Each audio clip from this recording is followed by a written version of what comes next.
সম্মানিত আমার ভাইরা, আজকে আমাদের অ্যাটিটিউড এমন অবস্থা হয়েছে যে আমাদের কোন মুসলমান ভাই যদি অন্যায় কাজ করে সেটা আমরা সহ্য করতে পারি না। কেন এরকম? কেন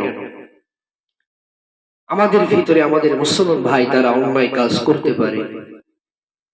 এটা যদি আমার ক্ষমতা থাকে তাহলে আমি আমার মুখ দ্বারা, আমার জবান দ্বারা এটাকে আমি প্রতিরোধ করব। এরপরে যদি আমার কোনো ক্ষমতা না থাকে, যদি আমার বাহুবলের শক্তি থাকে, তাহলে আমি বাহুবল দ্বারা এই অন্যায় কাজকে প্রতিরোধ করব। যদি বাহুবল শক্তি যদি আমার ভিতরে না থাকে, আমি অন্তর থেকে ওই মানুষটাকে ঘৃণা করব, কারণ ওই মানুষটা অন্যায় কাজে লিপ্ত থাকে।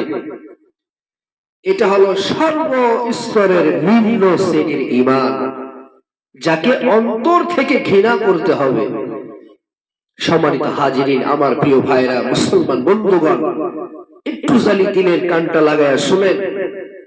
যদি কোন মুসলমান ভাই যদি অন্যায় কাজে লিপ্ত থাকে, এটা যদি শুধুমাত্র আপনি আপনার চোখে ধরা পড়েছে যে কোনো গোপনে কোনো পাপ কাজ করেছে, অন্যায় কাজ করেছে, এটা শুধু আপনার নজরে পড়েছে, এটা যদি আপনি গোপন করতে পারেন তাইলে আপনাকে গোপন করতে হবে। কিন্তু আজকে আমাদের ভাব, আজকে আমাদের অ্যাটিটিউড এমন হয়েছে যে কোনো ভাই যদি অন্যায় কাজ করতে থাকে, এটা আমরা আরো 10 জনকে ছড়াই। আমরা বলে দিই অমুক এই কাজ করেছে, অমুক এই কাজ করেছে। মুসলমান ভাই না, এরকম করবেন না। নবীজি আমার বলেছেন, মান সাতারা মুসলিমান সাতারাহুল্লাহু ফিদ দুনিয়া ওয়াল আখিরাহ।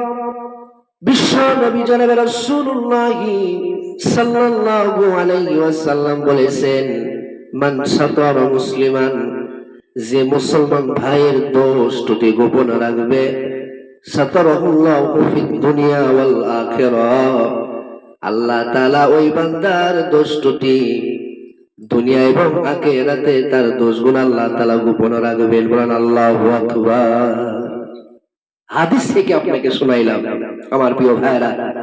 নবীজি বলেছেন, যদি কোনো মুসলমান ভাই যদি অন্যায় কাজ করে,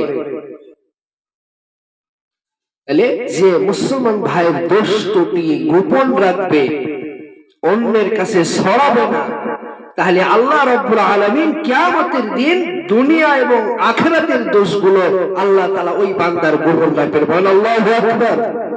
এইজন্য সম্মানিত আমার ভাইরা, আমরা সব সময় চেষ্টা করব, যদি কোনো গোপনে কোনো ভাই গুনাহ করে, এটা আমরা গোপন রাখার চেষ্টা করব, তাহলে আল্লাহ পাক আমাকে আমার গুনাহগুলো দুনিয়া এবং আখিরাতে আল্লাহ তাআলা কি করবেন?